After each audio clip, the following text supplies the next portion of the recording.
The people of Judah had never seen the palace gates so eerily silent. Mourning swept the streets like a shroud, a thick veil of uncertainty and fear pressing down on the nation. King Amon was dead, murdered in a conspiracy by his own servants. Whispers of treachery and divine punishment spread like wildfire, and amidst the chaos, a fragile boy was thrust into the role of ruler. At only 8 years old, Josiah became king of a broken nation. The throne room was cavernous, its once proud grandeur now seeming cold and foreboding. Stone pillars, adorned with fading carvings of the God of Israel, cast long shadows in the flickering torchlight.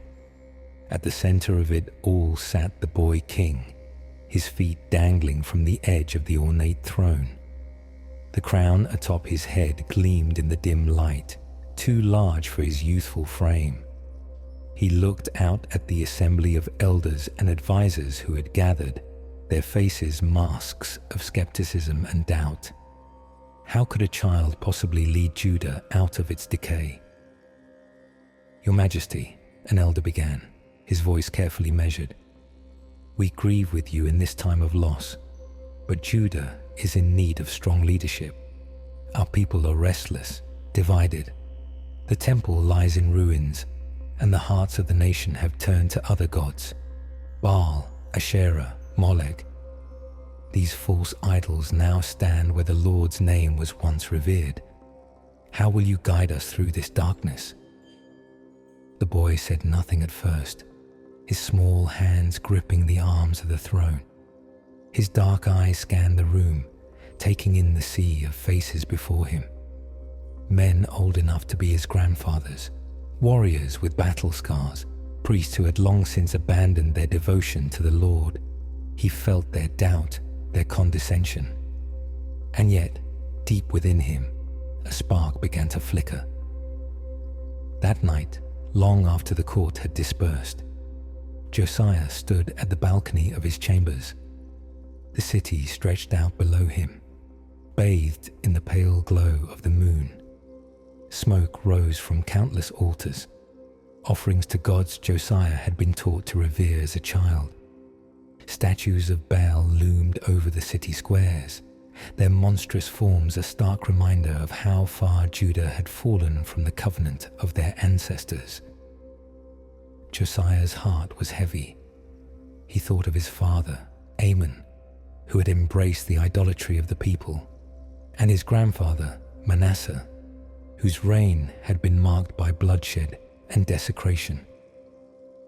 Yet somewhere, buried beneath the layers of corruption and despair, Josiah remembered the faint stories his mother had told him of King David, the man after God's own heart, and King Solomon, whose wisdom once brought nations to their knees in awe.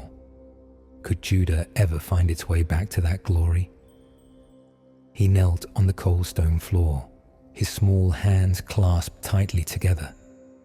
"God of my ancestors," he whispered, his voice trembling but resolute, "I am only a child. I don't know how to lead, and I don't know if you are still with us. But if you are, if there's still hope for Judah, help me to make things right." The prayer was simple, unrefined, yet in its sincerity, it pierced the heavens. Unseen to the boy, the faint glow of a falling star streaked across the sky above him. It was as if the Lord had heard, and though no voice answered in that moment, the seed of change had been planted. Over the coming weeks, Josiah began to observe his kingdom with sharp, unrelenting eyes. He toured the city streets in secret, dressed in plain robes to avoid recognition. What he saw confirmed his worst fears.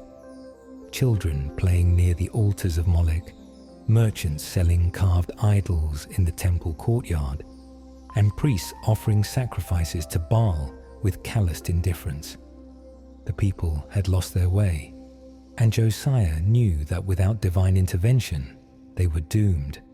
But how could a boy, barely old enough to understand the weight of kingship, turn the tides of an entire nation? The elders spoke of treaties, of appeasement, of letting the people worship as they pleased. "We must not stir rebellion," they warned. "Let the people have their gods. Stability is what Judah needs." Yet Josiah's heart burned with an unexplainable conviction. Late at night, he pored over what little scriptures had survived the years of neglect.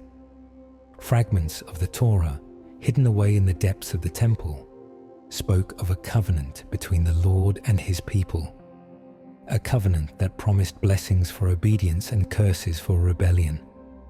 Those ancient words ignited something in Josiah's soul, something that would soon drive him to act. He was no longer just a boy sitting on a throne. He was a king with a calling, and though the path ahead was shrouded in uncertainty, one thing was clear. The Lord had chosen him for such a time as this.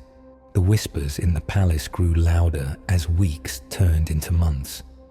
Josiah's advisors hoped his reign would be one of passive compliance, a quiet continuation of his father's policies. But the young king's silence masked a brewing storm. His nightly prayers became more fervent, his visits to the temple grounds more frequent. Something was stirring within him, something no one in Judah could yet see. One morning, Josiah summoned Shaphan, his royal secretary, to the throne room. Shaphan was a man of reason, known for his meticulous record-keeping and his balanced, if somewhat skeptical, view of spiritual matters. He approached the young king with a scroll tucked under his arm, bowing deeply. "Your Majesty," Shaphan said, "you have called for me?" Josiah nodded, his expression resolute. "The temple," he began, his voice steady but youthful. "It has been left to decay for far too long. It is the house of the Lord, and yet it is crumbling while idols rise in its place. This must be corrected." Shaphan hesitated, glancing at the court officials who stood nearby. "Your Majesty," he said carefully, "the treasury is not as it once was. The funds we have are limited. Perhaps it would be wiser to allocate resources elsewhere, to matters of trade or defense." Josiah stood from his throne, his small stature doing little to diminish the authority in his voice. "If the Lord is with us, we need not fear our enemies. If he is against us, no army will save us. Send Hilkiah, the high priest, to oversee the repairs.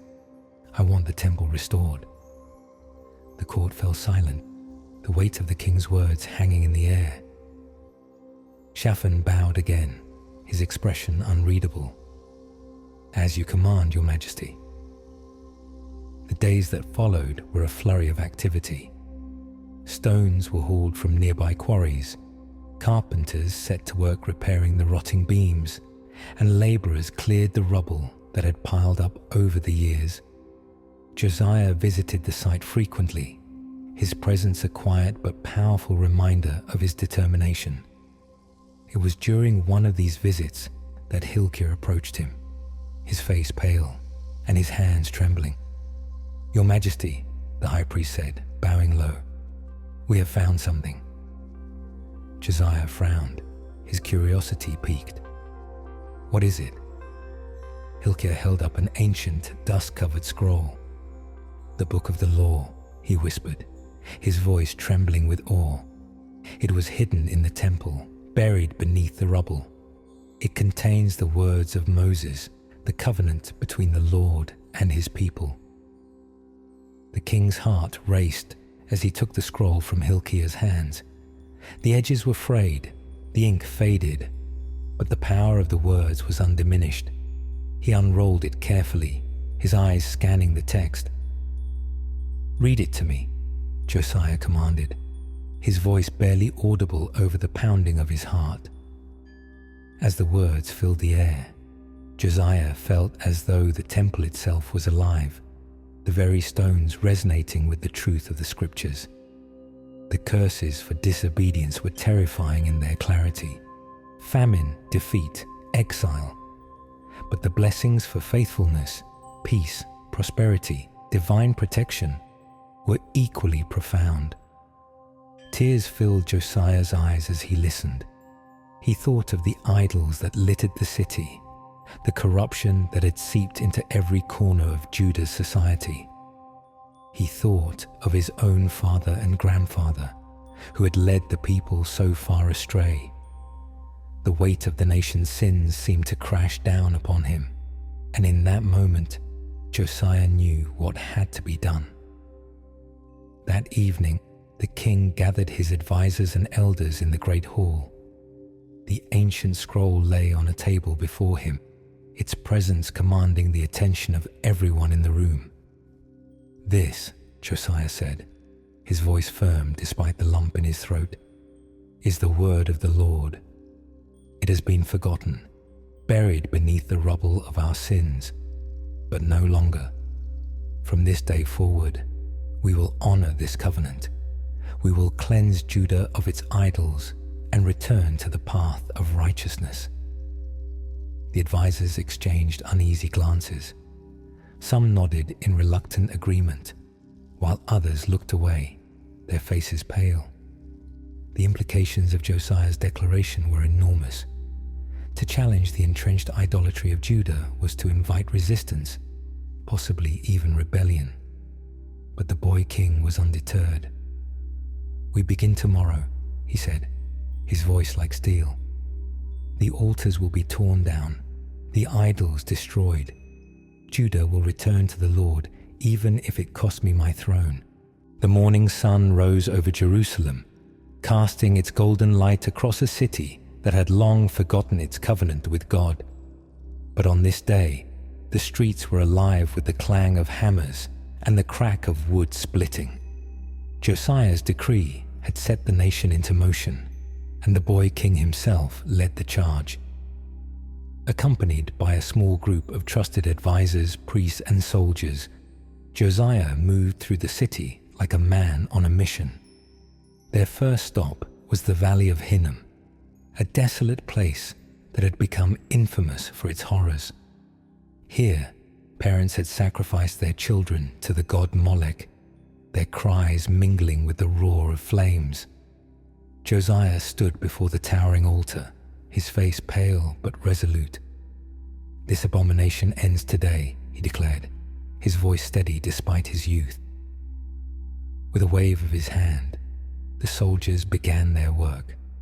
They pulled down the stone structure, the sound of its collapse echoing through the valley like thunder. Priests of Moloch, who had once stood proudly at this altar, now cowered in fear as Josiah ordered the site desecrated.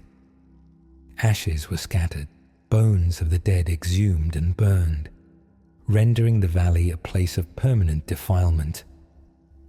The procession moved next to the public squares, where statues of Baal and Asherah had stood for decades. These idols, carved from wood and overlaid with gold, had been the pride of Judah's wealthier citizens. Merchants who had grown rich selling offerings to these false gods now watched in horror as Josiah personally lit the first torch. Flames consumed the idols, and the smoke that rose carried with it the shattered pride of a nation that had turned its back on the Lord. The destruction was not confined to Jerusalem.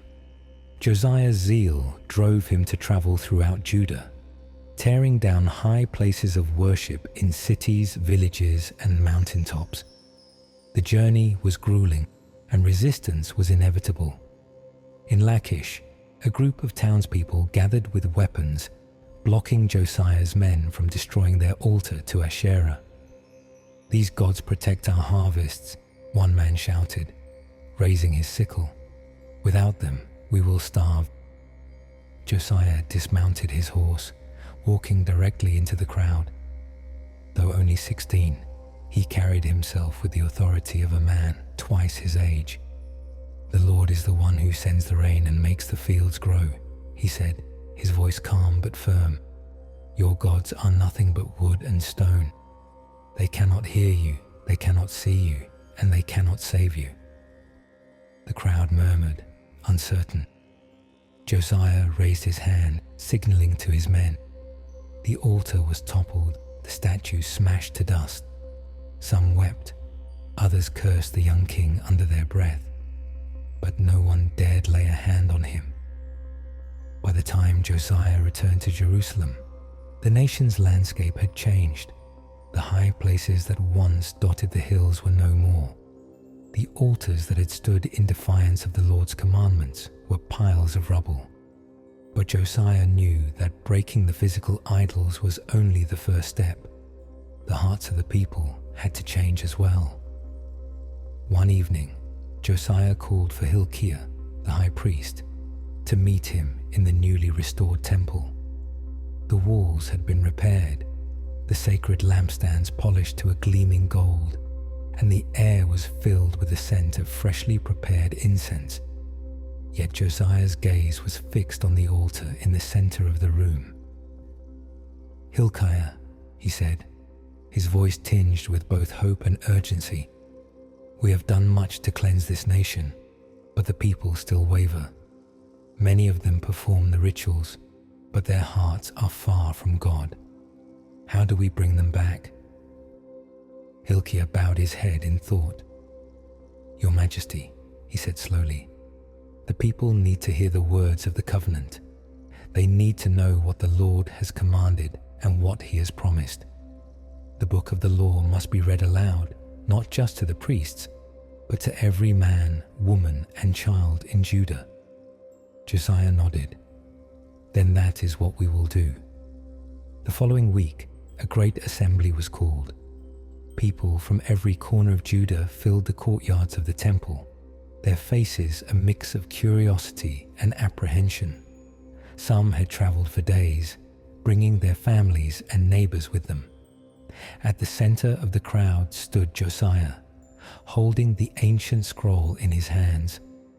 "People of Judah," he began, his voice carrying over the murmurs of the crowd. "These are the words of the covenant our ancestors made with the Lord.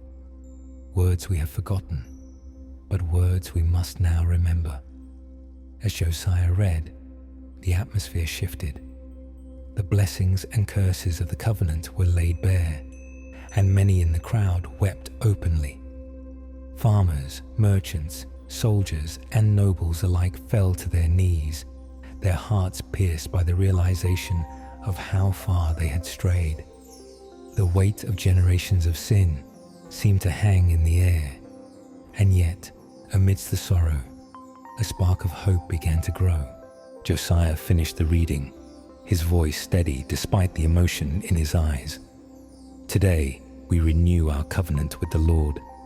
Let this temple be a place of true worship once more, and let our lives reflect the righteousness he requires." The crowd erupted into a chorus of amens, their voices filling the air like the sound of a mighty wind. The temple steps were crowded as the sun dipped below the horizon, casting a warm, amber glow over the city. The air was heavy with anticipation. Word had spread quickly across Judah that King Josiah had declared a day of covenant renewal. People from every village and town gathered, their faces etched with a mixture of apprehension and hope. They stood shoulder to shoulder in the temple courtyards, their murmurs blending into a hum that filled the holy space. At the heart of it all, Josiah stood on an elevated platform, the ancient scroll of the law clutched in his hands. His royal robe billowed slightly in the evening breeze, but his grip on the scroll was steady, and his gaze was fixed on the people before him. He was no longer a boy on a throne. At 18, he had become a man and a leader who carried the weight of his nation's sins on his shoulders. "People of Judah," Josiah's voice rang out, silencing the murmurs. "We gather here not as individuals, but as a nation, God's chosen people. Yet, we have failed him. We have turned to false gods, broken his commandments, and invited his wrath upon us." The crowd fell silent, their collective guilt palpable. Some shifted uncomfortably, their heads bowed. Others stared at the young king, their expressions unreadable. "But it is not too late," Josiah continued, his voice firm yet filled with compassion. "The Lord is merciful. He has given us His word, His law, and His promise. Today we stand here to renew our covenant with Him, not in pretense, but with sincere hearts." Josiah unrolled the scroll and began to read. His voice carried the ancient words with a power that seemed to transcend the human. As he spoke of the blessings for obedience, the crowd stirred. They listened with a mixture of awe and longing, envisioning the peace and prosperity that could return to their land if they turned back to God. But when Josiah reached the curses for disobedience, the atmosphere shifted. The words were sharp, unrelenting, warnings of famine, disease, and exile. Many wept openly, their tears falling to the stone ground. Farmers who had struggled against barren fields, mothers who had lost children, and elders who remembered better days, all felt the weight of their collective failure. When Josiah finished reading, he stepped back and raised his hands. "Let us pray," he said. The entire assembly knelt, thousands of voices rising in unison as Josiah led them in a prayer of repentance. It was not the polished prayer of priests or the rehearsed words of a scribe. It was raw, heartfelt, and deeply personal. "Lord of Israel, we have sinned against you. We have worshipped idols, neglected your laws, and turned our backs on your blessings. But today we return to you. Forgive us, Lord. Cleanse us and restore us, that we may be a people who honor your name." When the prayer ended, a profound silence fell over the crowd. For a moment, it felt as though the heavens themselves were holding their breath. Then, a gust of wind swept through the courtyards, carrying with it the scent of incense from the temple. It was as if God Himself had acknowledged their repentance. Josiah stood and turned to the priests. "We must seal this renewal with action," he said.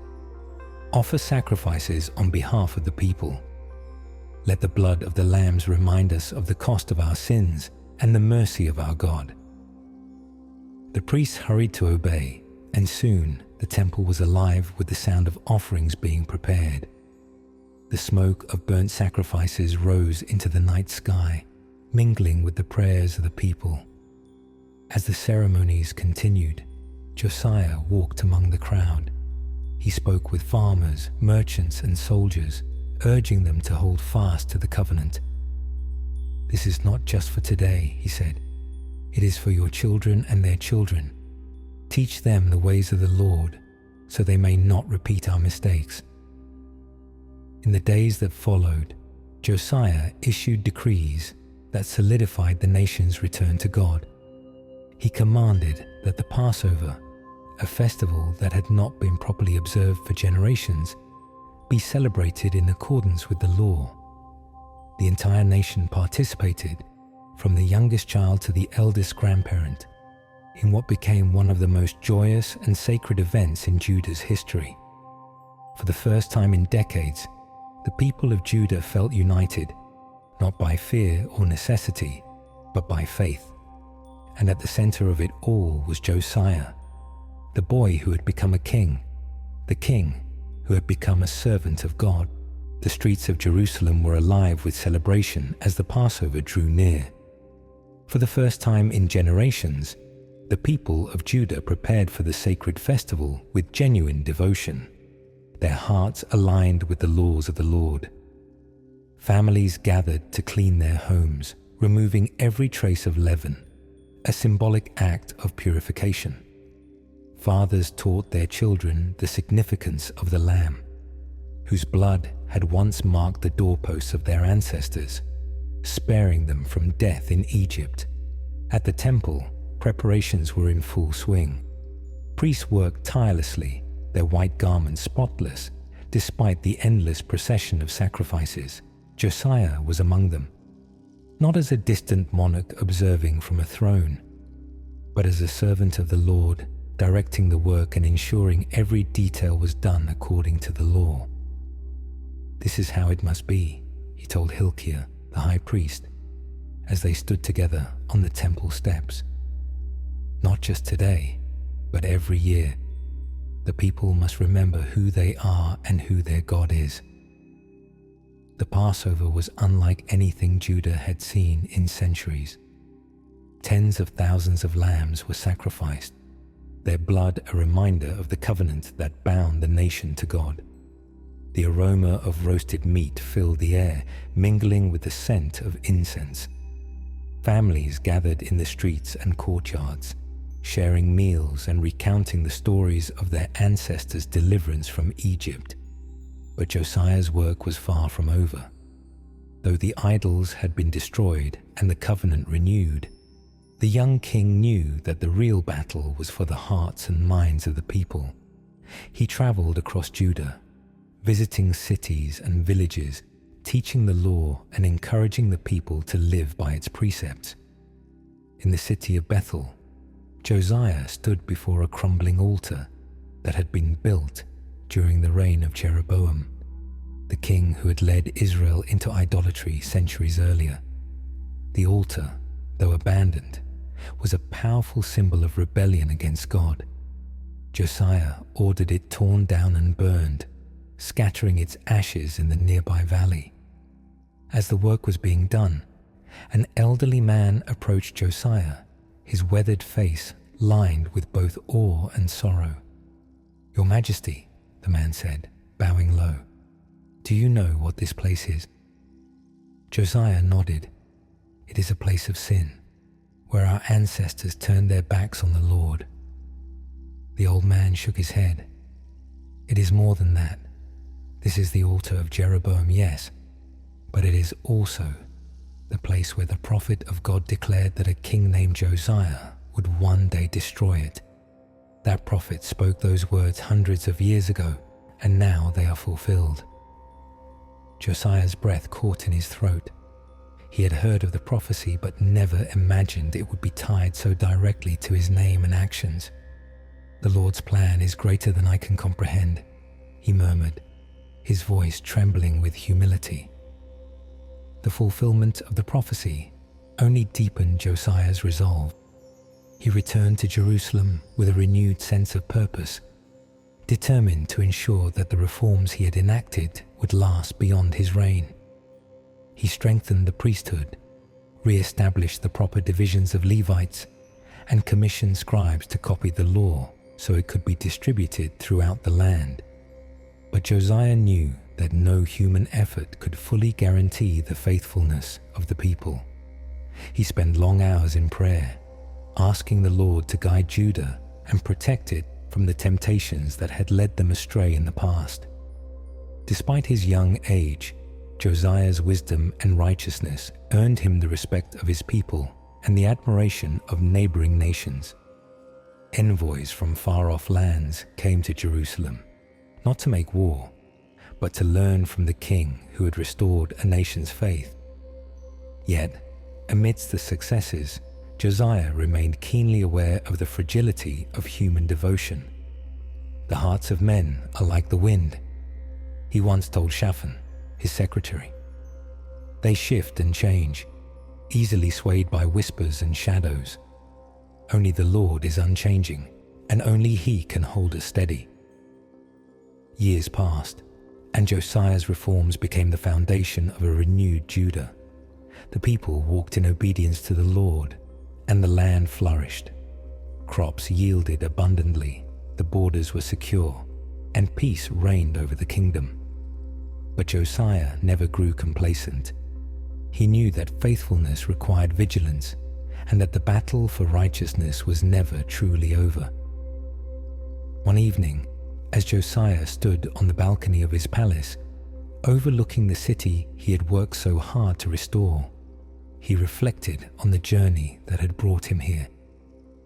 From the frightened boy who had knelt in prayer to the confident king who had led his people back to God, every step had been guided by a power greater than himself.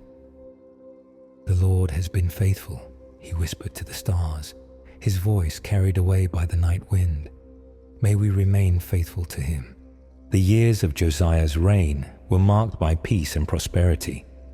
The nation of Judah, once riddled with idolatry and corruption, had been transformed into a beacon of faithfulness.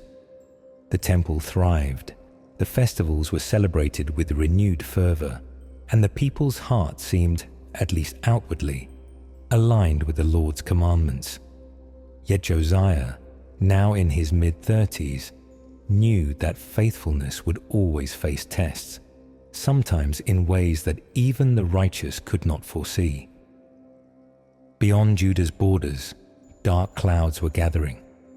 The mighty Assyrian Empire, once an unyielding force that had terrorized nations for centuries, was crumbling. In its place, the Babylonians were rising to power, and Egypt, sensing an opportunity to reclaim its influence, began mobilizing its armies.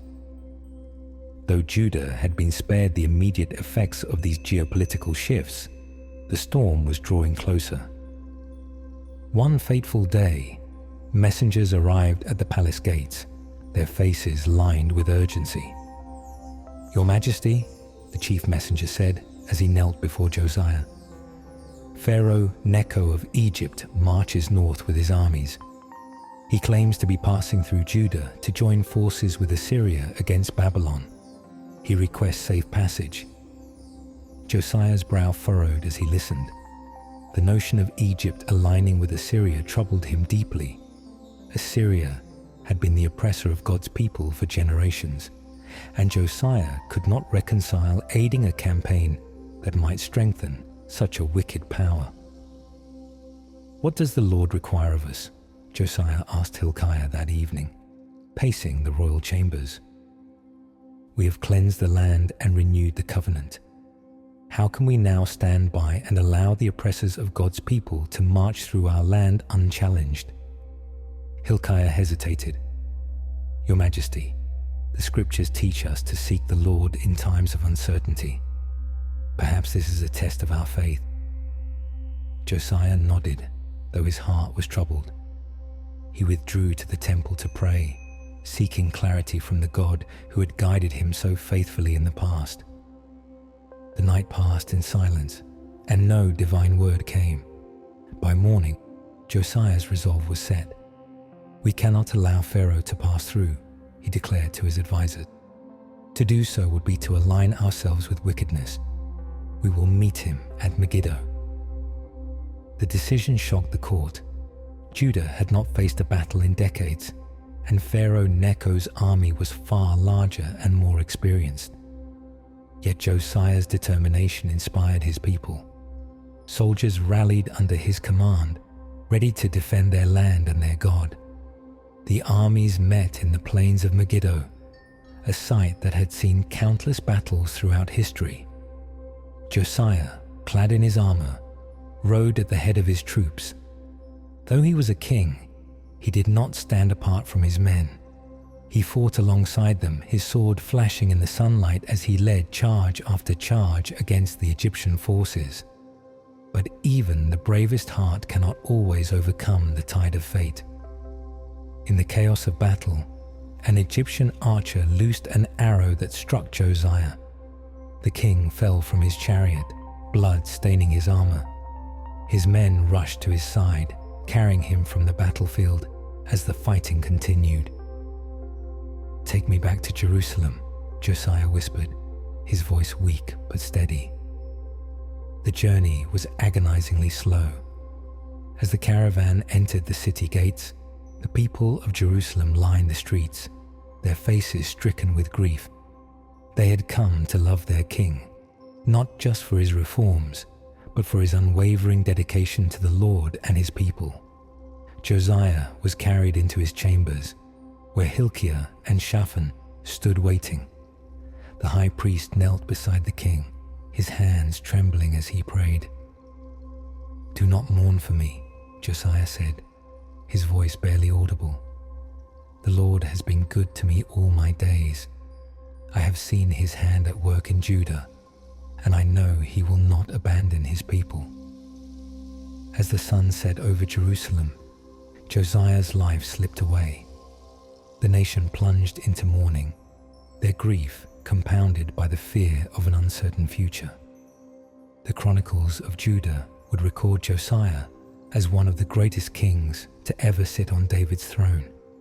His righteousness, his reforms, and his unwavering faith set him apart from those who came before and after. Yet his death at Megiddo marked a turning point for Judah. Without Josiah's leadership, the nation struggled to maintain the covenant he had fought so hard to restore. But even in death, Josiah's legacy endured. The words of the covenant he had read to his people were etched into their hearts, and for generations, his name was remembered as a symbol of what it meant to walk in the ways of the Lord. The temple was shrouded in solemn silence as the priests prepared Josiah's body for burial. Draped in the royal robe he had worn during the Passover celebration, the boy king who had grown into Judah's righteous leader lay still, his countenance peaceful despite the violent end he had met. The nation gathered in mourning, their grief flowing like a river through the streets of Jerusalem. Josiah's death was more than the loss of a king. It felt like the extinguishing of a light that had guided Judah through its darkest days. The people recalled his tireless efforts to cleanse the land, his fearless destruction of idols, and his heartfelt reading of the covenant that had drawn them back to God. His reign had not only restored the temple and its rituals, but had rekindled a spirit of faith that many thought was lost forever. The elders of Judah gathered in the temple's inner chamber, their faces grim as they pondered the future. "Without Josiah, who will guide us?" one of them asked, his voice heavy with despair. "The people are prone to wander, and the nations around us grow stronger each day." Hilkiah, the high priest, stood and raised a hand for silence. "Josiah's work was not in vain," he said, his voice steady. "He reminded us of who we are, a people chosen by God. It is now our responsibility to carry his legacy forward, to walk in the ways of the Lord even in his absence." But as the years passed, Hilkiah's words proved to be more of a hope than a reality. Without Josiah's firm hand and devout heart, Judah began to drift once again. His successors lacked his conviction, and the reforms he had fought so hard to implement slowly unraveled. The idols returned, the high places were rebuilt, and the nation's heart grew cold. Even so, Josiah's story continued to resonate. Prophets like Jeremiah, who had witnessed the young king's zealous faith, carried his memory into their warnings and exhortations. "Remember Josiah," they would cry, urging the people to return to the covenant. "He was a king who did what was right in the eyes of the Lord. He sought the Lord with all his heart and turned not to the right or the left." The scriptures would later record that no king before or after Josiah had devoted himself so completely to the Lord. His life became a benchmark for righteousness, a reminder that even in the face of overwhelming odds, one person's faith and determination could spark a revival.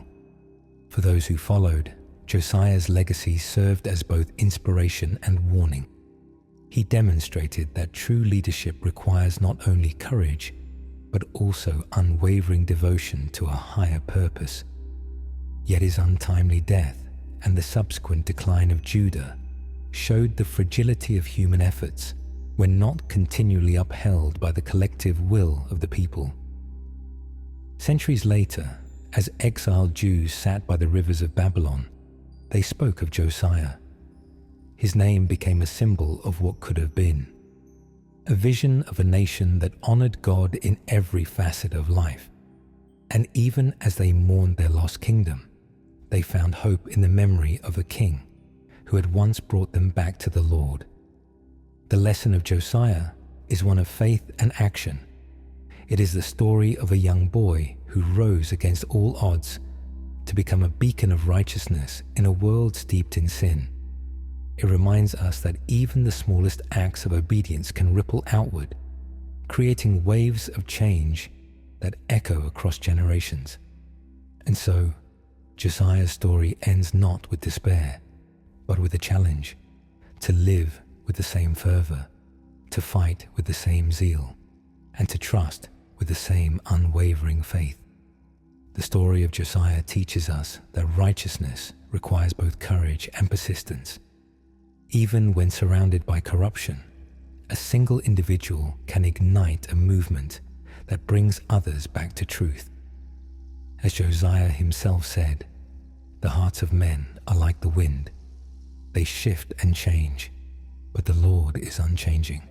Only He can hold us steady."